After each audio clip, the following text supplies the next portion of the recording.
Hello, my friends, and welcome. I'm Jeff Beveridge, Project Management and Leadership Trainer with Corner Post Management Experts, coming at you today with another delicious, refreshing fact snack to feed your appetite for learning and fuel your appetite for future learning. Today's topic, we're going to be looking at project constraints in the Agile environment.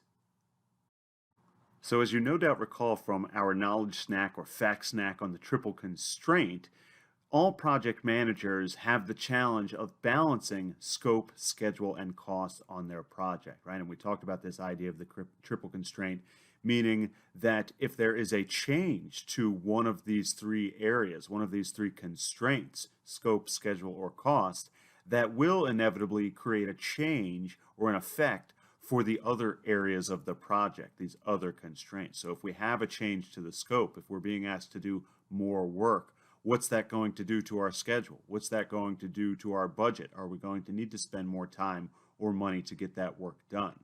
If there is a change to our costs or change to our schedule, what does that do to the scope? What does that do to the other constraints? So this idea of the triple constraint is important in any project environment, whether we're talking about predictive or adaptive or agile environments.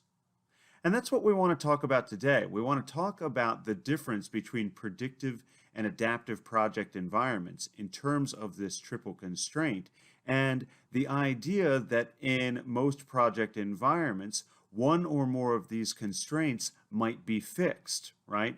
Might have no wiggle room. We might be being told this is our scope, or this is our budget, or this is our scheduled deadline, and there's no flexibility or wiggle room on that front. And generally, in a predictive project, the traditional nature of the triple constraint says that the scope of the project is fixed and the cost and schedule are variable, meaning that we know up front what scope needs to be completed. We agree upon the scope, the deliverables up front, and we say all of this work needs to be done. And then the questions are, how long will it take and how much will it cost us, right? And that's what project management in a predictive environment is all about, tracking and reporting and trying to control the cost and the time, the budget and the schedule, right? In an agile environment, this idea of the triple constraint and the way that we look at these three variables is kind of flipped on its head. As we can see, in an agile environment, it's the time and the money that are fixed, and it is the scope that is the variable. And what we mean by that is in an agile environment, when we're working in these short iterations or sprints, right? We know how much time each sprint is going to take, for example, 2 weeks. We know based on the cost of labor and the cost of equipment allotted over multiple sprints, right?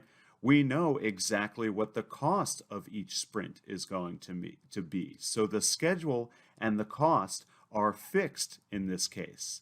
And then the question, the variable, is how much work can we get done in each sprint? How much work will be completed sprint by sprint? And then how many total sprints will we need in order to complete our desired amount of scope? And then it goes back to, okay, if you want to complete a certain amount of scope, you'll have to spend a certain number of sprints, or therefore a certain amount of time and a certain amount of money. So it's the time and the money that become fixed in an agile environment, and the scope that is more variable. Thank you so much for joining us, and we hope you enjoyed this delicious, refreshing fact snack. As always, we want you to click like, share, follow, subscribe, whatever button they've got on whatever platform you're using.